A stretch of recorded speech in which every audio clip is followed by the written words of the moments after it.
Mark, look at this. I think we're live. Let's go. Hey! Goodbye. Happy Friday, everybody. Happy Friday, everyone. Welcome to our another edition of the Future of Speaking. Today, Mark, what are we talking about? Let's go. We are talking about concepts that create connections. Yeah. I love that. I tell you why I love that even more, because this is going to be an opportunity for me to really put you on a pedestal. So you better watch out, because I always call you the concept queen. You do, but I'll also say that you are really great at concepts yourself, but they're super important, right, Mark? Yes. Well, I think that they're super important, and for not any other reason. The word simplicity is coming up for me. And I think about the hustle and bustle and how busy our minds are in this day and age, and how busy are the minds of the people we're talking to. And it's not so much about just short attention span, but to me, it's about, we've got so many different things to think about, to receive. And how do you make your message stick? And a lot of times the best way to make it stick is by drilling it down or chiseling it down to a concept. For sure. And I'm so glad that you said that, Mark, because really sometimes I think people, we hear the word concept and we're like, I know what a concept is, but to really understand what a concept is more than that. Because it's the memorability, it's the attentionability. I think I just made that word up, right? Attentionability. I don't even know. There's a mixture of a couple of words, right? But just to be able to maintain the attention of your audience. Because, I think when people are speaking, many times they can be at that informational level, which is really just at the neutral level. And in order for something to really stick, it has to be at that concept level. It can take a whole bunch of complex things, components of an idea, and put it into one concept that is like really understandable. How do you do that, Kathy? Because you are the queen. Well, I will say this, Mark. Thank you. I appreciate you. You know that in TED Talks, it's pretty prevalent, right? A lot of TED Talks, when TED Talks first started back in 1984, they had 18 minutes, right? And so you have 18 minutes to get a really big idea out, to make it give enough information so that you're giving enough information so that people felt knowledgeable on the subject that you were talking about, but you had enough time also and also to kind of give a really good conclusion and a takeaway. But then it was also a short enough time that it's in 18 minutes and it's not, not that you have to sit there like an hour long keynote. And I think that although TED didn't invent, concepts clearly, TED really started to lean on that a lot. The one idea container, keep a simple idea. How do you do it? That's a great question, Mark. I'm so glad that you asked. Because I feel like, for anybody watching, it's a really powerful thing that you can use when you're speaking, even in just like regular conversational thing, talk. How can we do it? We think about the components of what we're talking about and we make it a thing. Right? For instance, let's think about one that we could put into a container. Oh, you remember this TED Talk? So there's of course lots of the most famous TED Talks have concepts. So one of my favorite TED Talks is by Tim Urban. It's called Inside the Mind of a Master Procrastinator, right? So it gives you this container of, this is what being inside the mind of this master procrastinator looks like, right? Okay. So the whole time you're listening to him, you're understanding the container of like, oh, this is what a procrastinator's mind does. And for most of the people listening, you're like, that's me. That's me. But here's really the good twist on that concept is at the end, you find out that it's everybody. He finds a way to include everybody in it. But the whole time he created that container.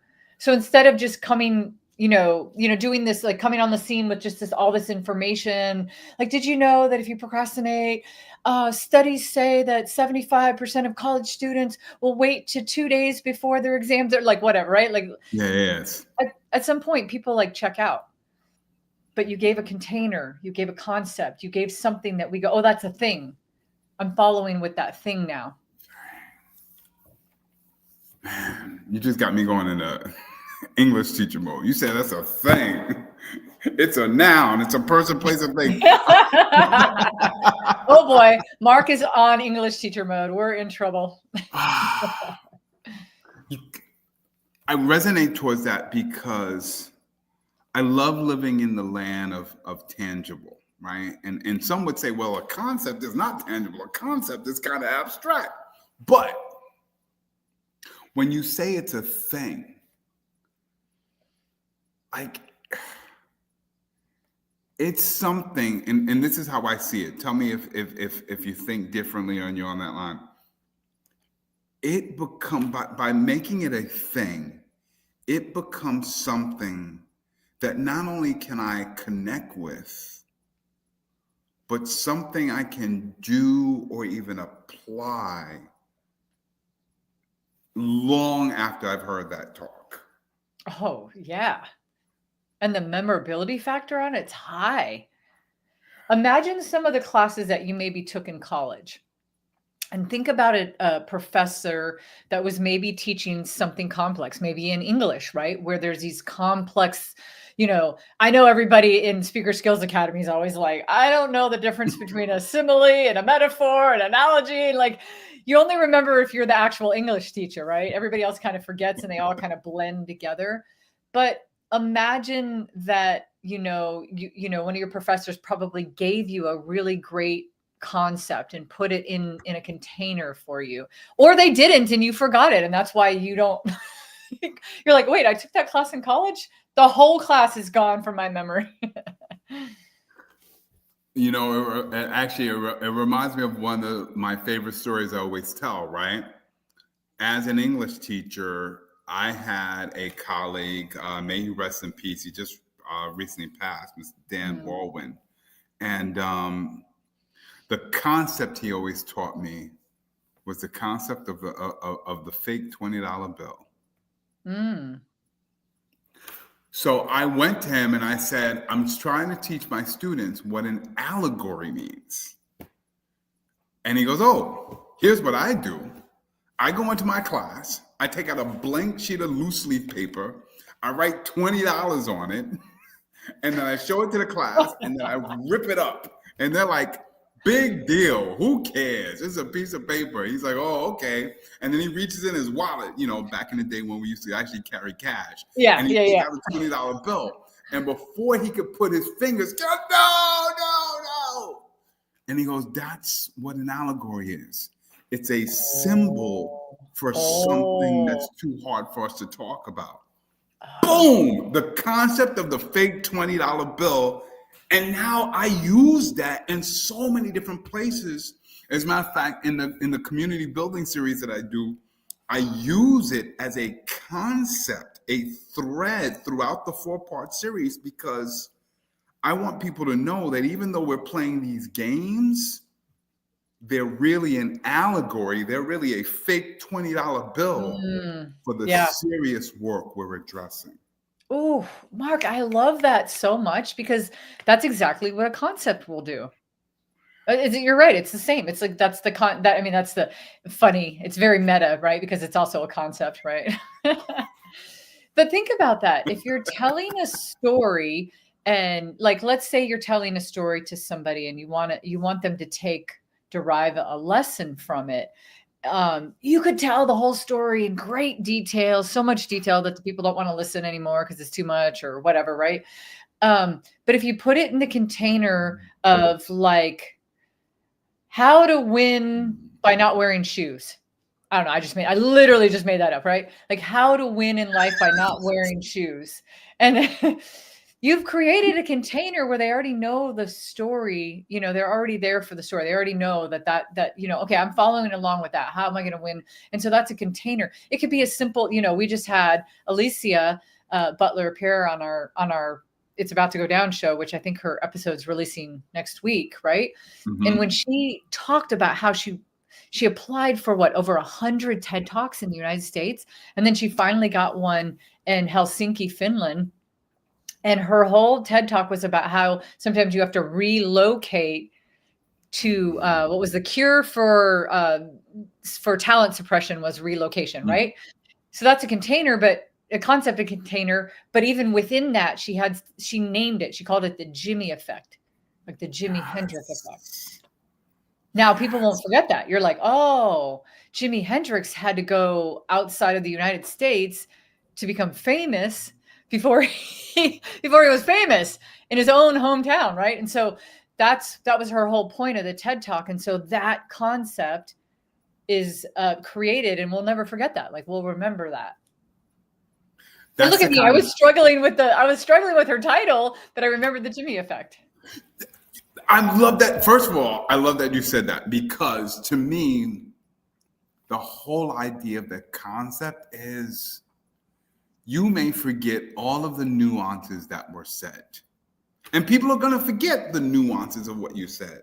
So I love how you call it a container, right? How do you package it into that container in such a way that Jimmy effect? Yeah, Jimmy effect. There you go. It just sticks. It just sticks. By the way, pause for a second. This is how natural you are.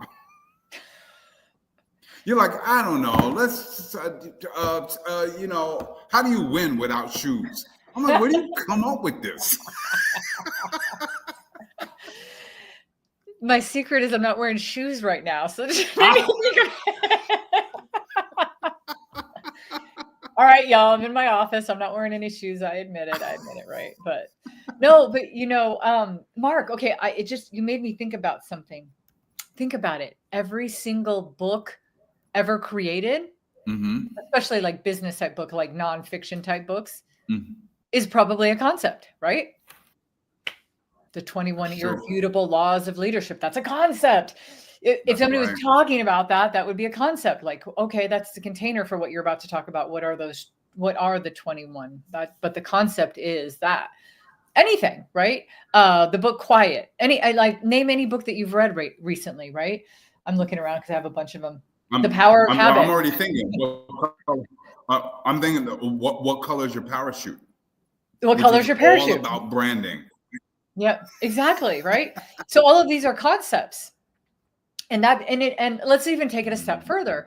So if you're watching right now and you're thinking, oh, it'd be nice to be a better speaker. The best way that you can use speaking at like the highest level is to create intellectual property for yourself. Instead of having genericized information, you have intellectual property, right? You and I both know that because we both have books and stuff. I know English teachers don't like and stuff, but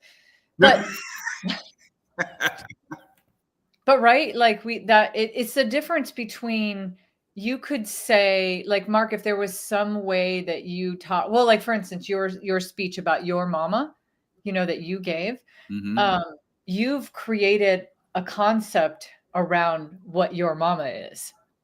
And it's not the generic, right.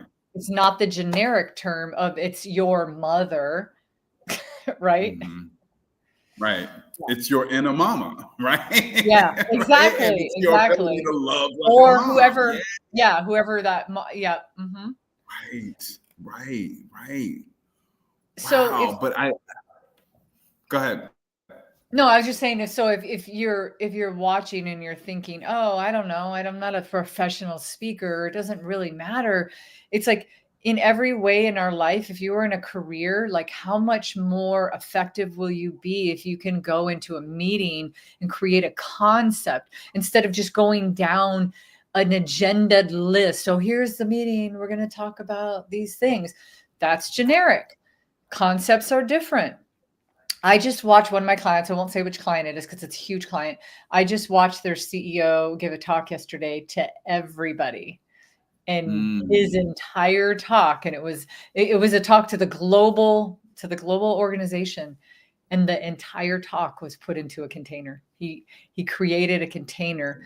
He said to keep winning like we're winning. He said it in a special way, like he had a concept. I don't want to repeat the exact concept, but because you might be able to know what client it is. But that's what he did. And I was like, oh, brilliant. Like, right? Wow. Instead of just going in there and saying, oh, hey, everybody, I want to motivate you. And just, like he gave everybody a concept. I love that the thought that you shared to elevate this whole idea of a concept. Think of it as intellectual property.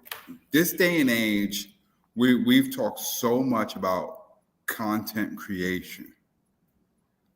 I'm loving what you just did, and you have started a shift right here, right now. Future speaking, started a shift from content creation to intellectual property. And I know this is a term that people have already used, but I don't know how many people have thought about how what comes out of their mouths should be thought of as intellectual property. That takes it on a whole nother level. That's not just me sitting at the table preaching to my kid, saying, my kid hearing the same thing. Dad, I done heard that a time, and breaking it down into a concept that years later will be passed on. Right. And so you don't even have to, it doesn't even have to be intellectual property that you're selling. It will be a tradition, or it'll be something that your kids will say, oh, my dad used to say this was the fence post effect or something like that. And that meant that, you're just sitting there doing nothing, but you're actually holding the family up. I don't know. Right. Like I'm making stuff up on the spot, but it's some kind of concept so that whatever you were trying to teach them, they're going to get it, they're going to get it because you did put it in a container and you kind of bottled it up for them. So the intellectual property doesn't actually have to be that you're going to write a book, but it is from your brain. Because anybody can repeat the cliche stuff. I could tell you things that my mom and dad told me that I know that their mom and dad told them, that probably their mom and dad told them. And I'm just repeating information. But then every once in a while, somebody will put it in a concept and you're like, oh, yeah, okay. All right, that's different. I'm hearing that different too. I'm tracking it different. I'm hearing it. It lands. How do you intellectually proprietize your message? With your teenagers. And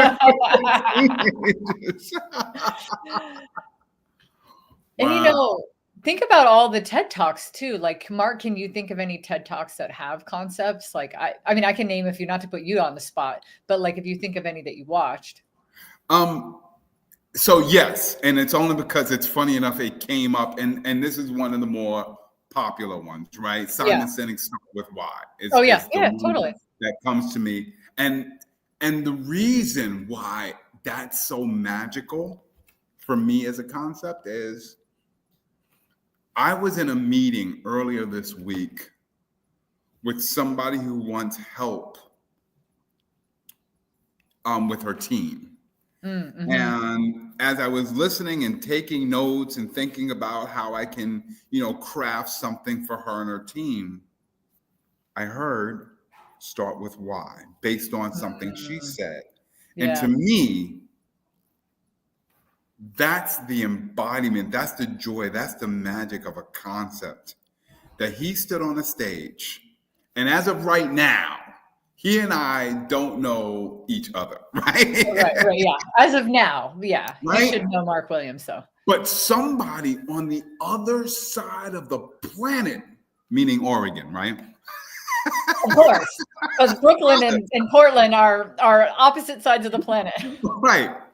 The idea that somebody on the other side of the planet is using and repeating your concept and you have no idea, that to me is a concept. Exactly. Exactly. Like, I know you already know this, but I'm going to tell the story here because it's really powerful. So I have a friend named Will Cuddy, and he was working with my friend John Waller at his video production company as an intern at first when he first started. Now he does a lot of really great work. And one time he was like, oh, he wanted to be an extra in a movie that was going to partially be filmed in Oregon. It's the movie Wild. And one of his friends told him before he went to the audition, I just saw this TED Talk, funny enough, from Amy Cuddy, no relation to Will Cuddy, even though they have the same last name. He goes, oh, it's all about how your body language shapes who you are, and how if you're getting ready to go into a big job interview or something, like go into the bathroom and do some power poses like the Wonder Woman pose. And so his friend just repeated to him what he had heard in the TED Talk, because it was kind of created in this container of body language. This body language will shape, how you show up in your confidence and your ability. And so he's like, oh, what the hell? I'll try it. He does it. He gets the part. He's in the movie. And then he just decides, well, I'm going to reach out to Amy Cuddy and just tell her, hey, I don't know you. I never saw your TED Talk. I've since seen it, but I got a part in a movie because of your TED Talk.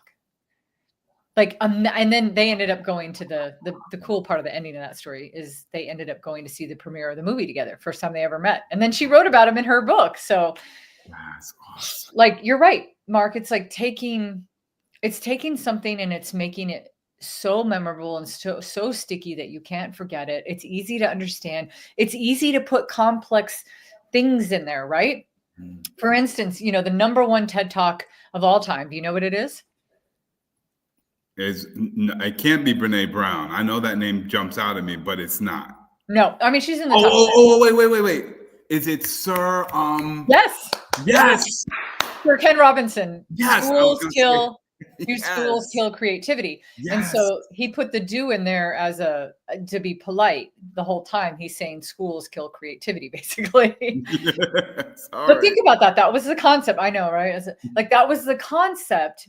And then he went on to say how and why and stuff, And so there's a lot of complex things around that.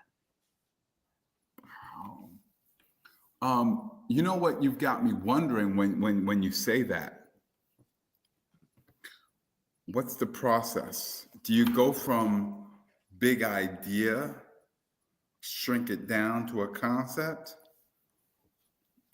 Or do you go the other way around? Or do you go the other way around? And if so, how is that possible? And I got a thought about it, but I don't know if it's on point. Your Majesty. Oh, please. Like, I'm the only one that creates concepts. Come on, Mark. You know. No, tell me what you're thinking. Well, first of all, I can tell you there's a million different ways. Like, I have a lot of different ways when I'm working with a TED coach. But what were you thinking? So I was wondering how powerful it is to be observant and to soak in as much information as you can. Because I find that the more you read, the more you soak in, the more your brain's got to think about, probably the more capable you are of coming up with ideas and concepts. I say all that to say is sometimes a concept is also an association, right? Like the Jimmy effect is because of something she learned about Jimi Hendrix, right? And then it became this metaphor. So I wonder, if I look at my feet and I'm not wearing shoes, how do I go from that to, well, damn, what is that a metaphor for? What could that message be? Yeah. That must be harder and takes a whole lot more creativity. Yes, to come up with the title without having the content. I love that. I love. Okay, I'm with you now. I now understand what you're saying.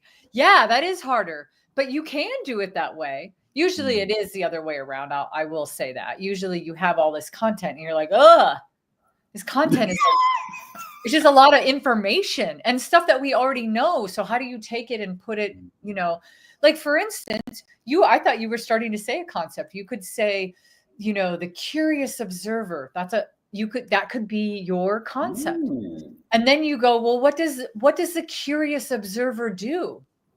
The curious observer sits back with a non-judgmental mind and is just always ask how and why and how come, or right, like it's something I'm making this up on the spot just because you use that, but that could be the concept, and then you start to fill it into what it is. Or maybe the other way around, you're like, I want to tell my kids that they need to pay attention in life to things that are going on around them, and I want them to be curious and not judgmental. So how can I bottle that up without sounding preachy and just saying all the things that you would say around that? You say, hey, be a curious observer. First of all, damn. You did it. You started it. First of all, damn. I was thinking my family would say, all right, don't be the curious observer. Because you might get caught up in way too many conversations. Oh, don't. You're like that. Or like, no. But in all seriousness, first of all, I talk about that all the time and never really thought about it as a concept of just being the curious observer. I've even talked about it when, because I always give you praise when you talk about the story file, right? To me, that's a concept, the story file, right? It is. It actually is. And then I always tell people, you want to be a story hunter or a story gatherer, right? Like every time you go out, you should be looking for a story that could be retold. So look at that, Mark, just that simple thing. You could just tell somebody, hey, while you're out and about, make sure that you observe and gather your stories. That's just the informational piece. Now, if you say you're a story hunter, that's a concept. What would a story hunter do? So no, okay, let me take it back to your kids for a second. Okay. And are you okay if I say one of your kids' names? Yeah. Okay. I just want to make sure. In the past, I've said your kids because I know all your kids, but I'm like, okay. So let's say, for instance, you're talking to Jordan about his game, his basketball game, because we know he balls, right? Like he's good, and you might tell him to be a curious observer, to say, hey, when you first go into a game, like first you have to be a curious observer to the other team. Like what makes them good. And so if you were to tell him, like, look, Jordan, it's not always about you having a good game. That's one piece of it. But being good at sports is figuring out how do you have to adjust your game. Some people lose in sports because they come and play the same game. But now you've given this super powerful concept that he'll be like, oh, could you imagine him? I could imagine him 20 years from now saying, my dad used to always, or your grandpa Mark, he used to always say, be a curious observer. And this is why. Oh, and it'll be so easy to repeat. And then it's so much more powerful. It sticks, it connects, it's emotional. You'll remember it. First of all, thank you for that. And all of those different things that you said right at the end, it sticks, it's memorable. Like you'll remember it, you can live it, you can pass it on. Again, I go back to, we live in a busy world. We are constantly receiving and being consumed with information.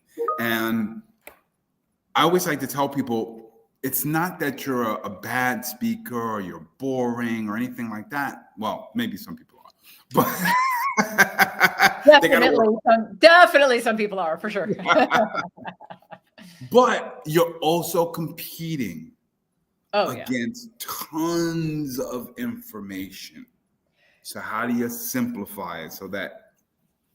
Let's play a game. Yeah, let's show people. Because I feel like people are going to accuse me like you are, right? Like, oh, well, you do it all the time. You coach people to give TED Talks. Like, that's something you have to do. I mean, I only do it because I practice it. Like I'm practicing it. So like, let's practice it. Okay, I'll start, Mark. I'll Okay. start. I'll start with one, and then you come up with one. Okay. Okay. I know Portland and New York are very different, and it rains a lot in Portland, and it rains very different in New York. When it rains, it seems like you guys get floods. It's crazy. But you all use umbrellas, which is wild to me because y'all have so many people walking on the streets. In Oregon, nobody ever uses umbrellas. Seriously, like you won't ever catch an Oregonian with an umbrella.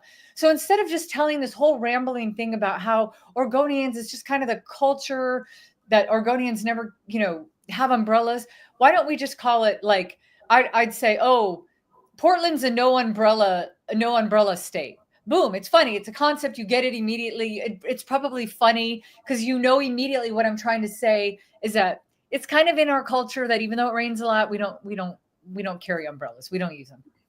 I love that. Right? It's easy. It doesn't have to be something hard. Like doesn't have to be a TED Talk.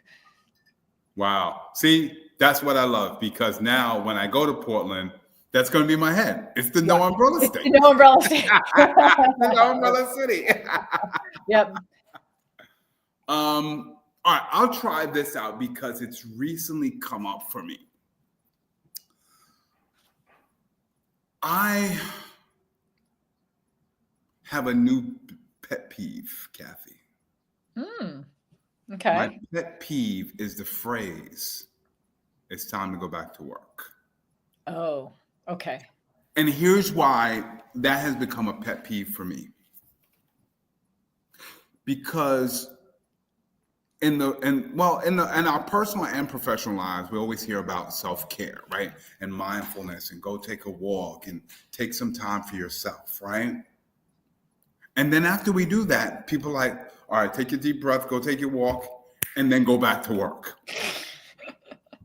And then we think about things where people are doing like professional development and they're going to learn about concepts or different strategies or different tools. And after the workshop is done, what do people say? Okay, it's time to get back to work. Go back to work. Or we do team building stuff to build cohesion in the team dynamic. And after we're done doing all of these activities, what do we say? All right, it's time to get back to work. It's such a pet peeve for me because your self-care is a part of the work. We've heard this, right? We've heard this, right? It makes you more creative if you go out and take a walk outside, right? Yeah. Professional development is not an escape or a break from the work. It is the work. I'm learning something that's going to make it better. The team building, that's not just games and playtime. That's a part of the work because when we are more cohesive, we're more productive and more successful. So I hate the phrase, "It's time to get back to work." All of the stuff we do is the work. Now, as I say that, I struggle to figure out how to make that a concept. Like how to put it to words, right? Because there's make it a thing. Yeah, make it a thing. Yeah, well, let's like workshop that for a second. I'm just going to tell you something that I remember hearing during the pandemic in 2020 a lot. I kept hearing the phrase "bring your whole self to work." I kept hearing that because people were like, you could have kids right behind this door and like a husband that's like right there trying to use the internet and sucking your internet up and like, right. And it's just like, show up with your whole self. Like, you don't have to make this professional, like, okay, now you're in the professional, like just show up, bring your whole self to work. So what if it was something, the container of that could be work. Because it could be something like everything is work, work is everything. But I also don't want to my brain is like thinking also like, I don't want people to think that you have to work all the time. Yes. It's almost like, and I've heard people say there's no such thing as a work-life balance, especially like in our industry of like speakers. There isn't. You have to blend it. Like it has to be blended. You have to find a way. If you're going on a speaking engagement, you sometimes you have to take your family and you do a vacation at the same time. And like you don't get to like go, okay, when I go out of that door, I'm not at work anymore. So let's start thinking about what concepts. And there's a million things that we could say. You could say it's the work. No, play bleeds into work, or self-care bleeds into work, or something like, or I don't know. I'm trying to like get into this space where the container or the concept is something where these worlds are intertwined. And it really, and we might be even be overthinking it. A concept is anything that somebody hears and they go, oh, I know exactly. I can understand what that is, and I'll remember it. Yeah. Well, it's funny because at first I was like, play to work, but then I was like, I don't know about that, right? I was just trying to think about this. What's the reverse of get back to work? Break. Let's not call it's not a lunch break. It's not I don't know. Right. Well, maybe it's something like, maybe. This is fun. By the way, anybody watching, I feel like this is kind of like it's about to go down show, because this is kind of what we do. We're like, here's the behind the scenes of us. Like, there's no script here. We got on and we're talking about concepts, and now we're trying to make one on the spot. Like, this is what we would do with a client. We're not. Yes. It doesn't mean that we just can come up with concepts, but we'll kind of work through it. How about something like this? It could be something as simple as you could even make fun of the thing that you hate, and you could say it's the get back to work concept, because people will laugh about it. And then even if they don't know exactly what it is, you could say, I call it the get back to work concept, right? And you could just say that, like, or I call it the get back to work effect, or I'd say concept in that case, right? I'd say, like, if I were coaching somebody to give a talk about it, I'd probably say, you create the container for it. So you might be talking, recently I've come up with this pet peeve and I cannot stand it. And for all the reasons that you said, right? And you go, before you get to the punchline, you go, I call it the get back to work concept. Because don't you hate it? Like, and then they're never going to forget it, because you've elevated it. It's not just that you've said, I hate the phrase. You've also elevated it up to a concept. I love that. And I love the flip side of what my brain is thinking too, because the get back to work concept reminds people of what the pet peeve is. 100%. And it's funny because you're like, somebody said, oh yeah, this guy talked about, I don't remember who the guy was, but it was the get back to work concept. They might not remember your name, although your name's common. Right. They're like, I don't know, Mark Smith, Mark Jones, Mark something. Man. But they'll remember that it could be funny. And it doesn't matter. You have brilliantly taken and elevated it into a concept for them. That's another, now we're even just talking about another thing that we can do when we speak. We can take certain words and elevate them and make them that. So before you say the punchline, I say that you would say, I hate this new pet peeve that I cannot stand. It happens all the time. You hear it in the workplace and it just drives me crazy. I call it the get back to work concept. And, and then here's why. And then you go like that, right? But you've already like lifted it up before you've gave the information and explained it. You kind of set it up like a joke almost. You kind of set up the problem and then you gave the punchline. Let me tell you, Kathy, Miss Concept Queen. First of all, I love that we're talking about this. I love that you said it right. This is exactly what we do on It's About to Go Down. I love that right now, it's almost like we're at speaker skills and we just got put into a breakout room. That's and right. We're going through a drill right now, right? Yep. And here's what I love. At first, my head was like, well, not get back to work, give back to work. But here's why I like get back to work. Because it's such a part of people's vocabulary that after the concept is dropped, every time somebody says, all right, it's time to get back. Oh, never mind. If you had heard that, you could never say those words again. And then, Mark, your pet peeve would disappear because nobody would be saying it anymore.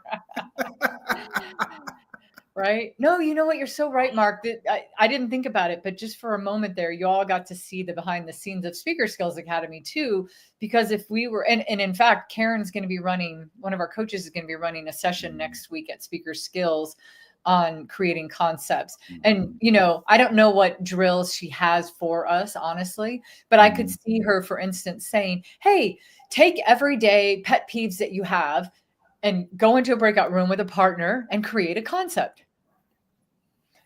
Wow. Karen, if you're watching and you haven't figured out your drill for next week, by the way, you're welcome. Right? Oh, wow. The pet peeve concept. Take a pet peeve that you got and turn it into a concept. And then you called it, and then you named it a concept. Oh, it's too meta. My brain is breaking, Mark. Don't do that. My brain can't handle it. So I got to take you back. 2014, I'm getting ready to go to Malaysia, right, for the World Championship Public Speaking. Yep.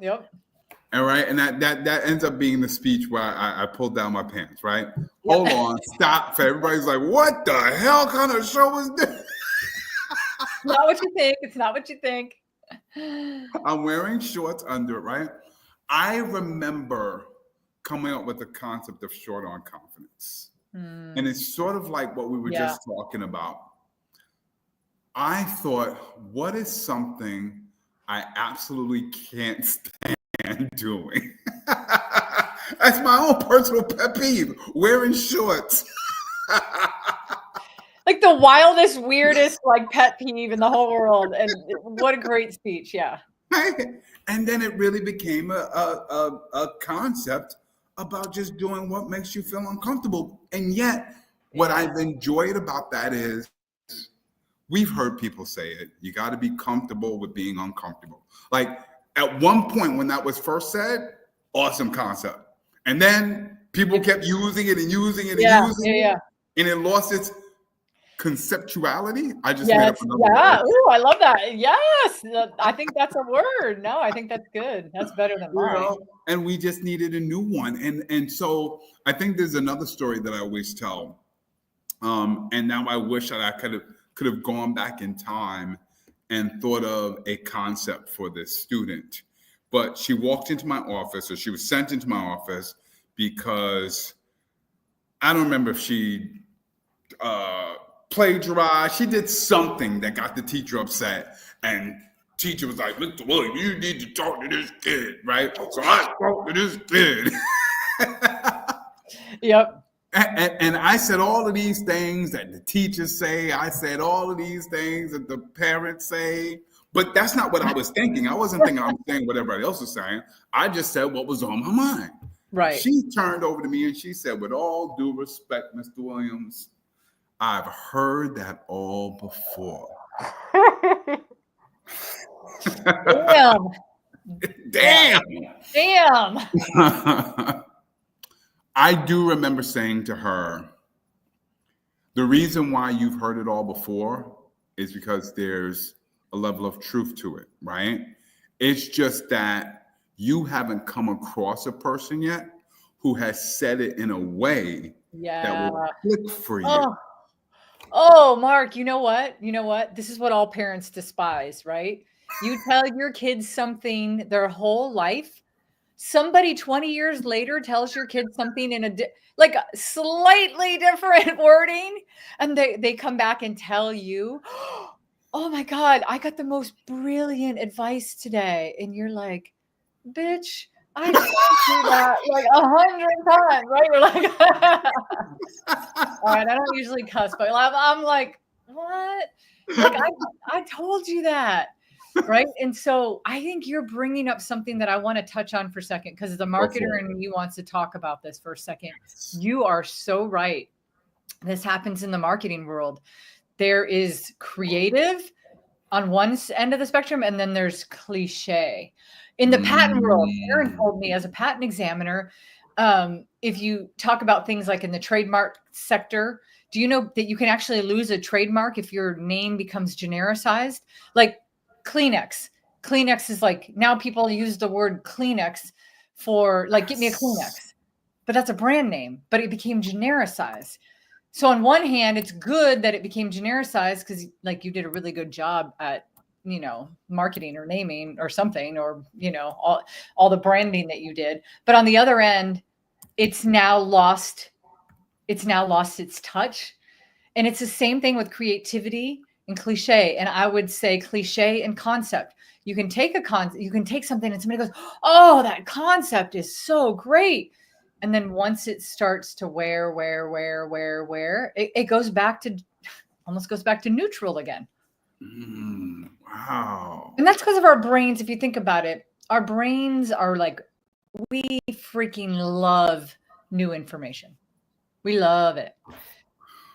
So here's what this is bringing up for me, because I love that you brought up that dirty word cliche. Let me tell you something. Let me tell you, for everybody who's listening, there are at least two words that Miss Kathy Armias can't stand. Cliche and master. And then you throw in thank you, and you got your 4 brutal words. You got it. That's the whole realm. Yeah. It reminds me of, the word cliche reminds me of quotes, right? And I love quotes. I'm not gonna lie. I love quotes, right? But quotes after a while can be like overused, right? And I know that whole concept of, well, listen, we want your words. We don't want somebody else's words, right? Yep. But here's what I always think. I won't say but. Here's what I always think about when it comes to quotes. The glory of a quote is that when it was first said, it was like, boom. It was like a nugget. It was like, what? That's how you say it, right? And then it started to lose its flavor, right? And so what I'm appreciating about our conversation is a concept can lose its conceptuality, right? It can become a cliche. Yeah. And that's okay, because what that does is it pushes us to be creative enough to come up with a new way of saying something. Yeah. Well, okay. All right. Let's take our good friend. So good, Mark, right? Let's take our good friend Lou Raja, right? When Lou first moved to the United States from the Congo, he's moving all the way from Africa to Ashland, Oregon. And I know you've never been to Ashland, Oregon, Mark, but Ashland in Oregon is like a tiny little town in Oregon, right? So you're going from Africa to like tiny little town in Oregon, right? And somewhere along the line when he went through high school and then got into college, he was like, he realized that he learned so much from Africa. Africa is known for, always having these great wise sayings and proverbs and stuff, right? And he realized that he got a lot of his roots and his connection there. But he realized when he came to the United States, he had the big dream. There were so many things he dreamed about and ended up starting a family here and a business, right? And so he wrote a book called Africa, My Roots, America, My Wings. And for a book title, an autobiography, it's awesome because it's Lou in a nutshell, Right. But then when he was giving his TED talk, he wanted to talk about the concept. And when we were talking about it, I said, yeah, the problem with that, Lou, is that concept is in a container that is only for you. It's only for someone that would fit into your same, how many people come from Africa to America? Those would be the only people that could really understand that concept if they've experienced what you have. And sometimes it's okay to have a concept that you go, oh, I get that. But I go, how much more powerful would it be if we changed the concept? And so we ended up coming up with, as you know, roots are who you are. Wings are who you become. The concept was about roots and wings. The concept is your roots are your background. Everybody has it. Everybody has a background. Everybody has what your roots are where you come from, whether that's good, bad, or indifferent, you have it. Your wings are your dreams, And so what a great concept, but way to take that concept and now open it up to a new audience. And here's what I hope everybody can really appreciate about that. It wasn't, that's not going to work. Let's go back to the drawing board. It was, how do we make that work? How do we reshape it, right? And that's why, to me, speaking has always been an art form. Yep. Right. And that's why, like, I always love one of your other thoughts that, right, there's no such thing as a bad idea, right?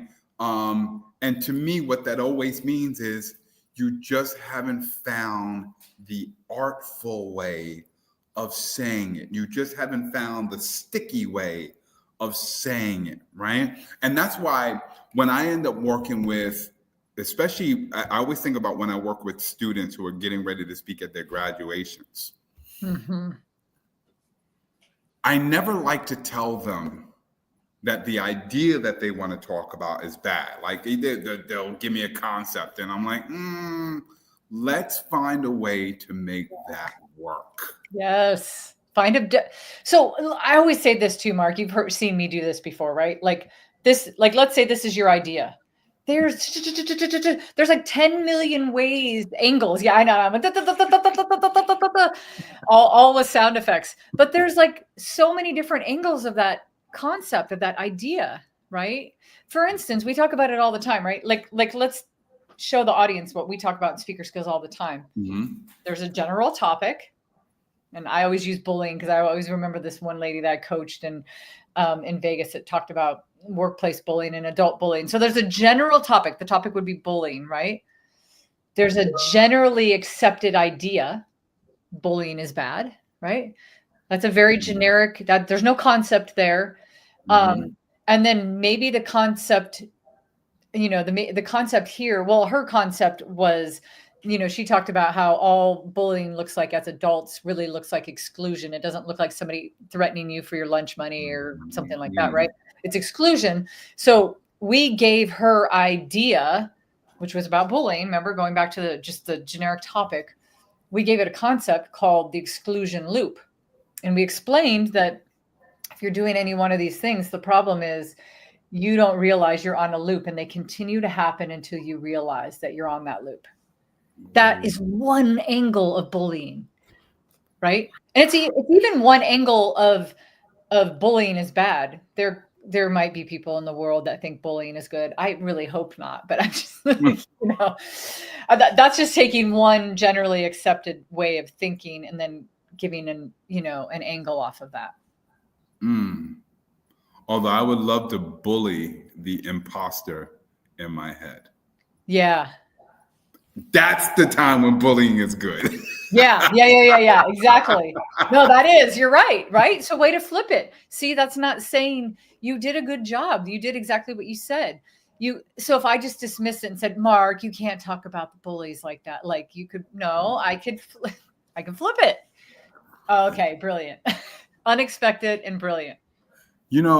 I love this thought of what can be something that people use, right? Because we have the proverbial balled up piece of paper. Remember that image of people at the type? Oh my God, did I just say typewriter? You did. You said typewriter. So listen, some people used to use them, right? And I think about it. Keyboards too. Now it's mostly phones, right? But I think about it, right? Somebody's typing away, and then it was like, it was that one mistake. And remember, old school typewriter was you made one mistake, you gotta rip that off. Or you had to go in there with the whiteout and the whiteout, right? So I've got this image of this trash can surrounded by crumbled up pieces of paper, and we trash them. And that's probably the worst thing that we're doing with some of these ideas. Yeah. We should be picking them back up, uncrumbling the paper. And what was that sound, Kathy? Trying to see what are the many different angles. It reminds me in school, we used to have, a student might write a character's name in the middle or a theme in the middle. And then you just start spiking it out and write down how many different things. So I would say, before anybody, when we're coming up with ideas for speeches, for works, for products, for services, for vacations, right? Meetings, Meetings, anything. stories, right? Just put it down on paper or where your proverbial paper, Yeah. and then like think about all the different angles first before you're so quick to say wrong, bad, garbage, trash. I just met with a person who used this concept in idea generation, said, so I'm going to start off with a bad idea. And I thought that was interesting because it took away this pressure of it has to be a good idea. Everybody's got to come around with a good idea. It was like, all right, let's throw a whole bunch of bad ideas out there with the assumption that they're not so good. And who knows? It actually might be a really good one. Oh, no, that's so good. It's so smart because it relieves all the, you're under so much pressure when you're like, especially if you're in like any kind of peer pressure where you're like, ugh, I don't want to be the one that comes up with a stupid idea and everybody looks at me like, what's that? Even if you preface it with like, hey, we're just brainstorming. I mean, that's another one of my pet peeves, right? Like, hey, we're just brainstorming. But we're just brainstorming. No, I like that though. Let's come up with a whole bunch of bad ideas first and then figure out how to make them better or figure out which ones to actually throw out. I love that. And I love the muscle of like taking an idea and making it better. Why don't we do it right now before we close out? I know we don't have too much time. All right, let's take an idea. You pick a cliche statement. I don't care what it is.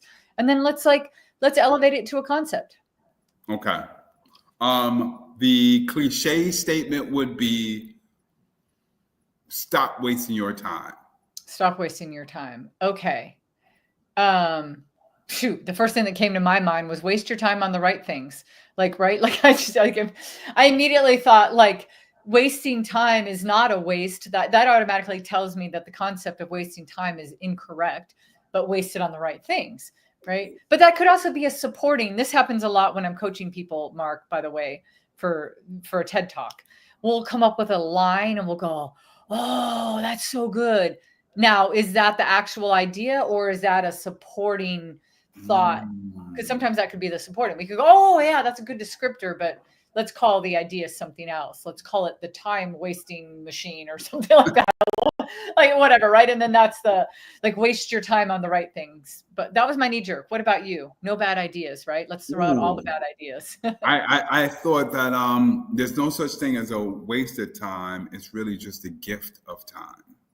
Yeah. Ooh, I like that. The gift of time. The gift of wasted time. That could be another concept.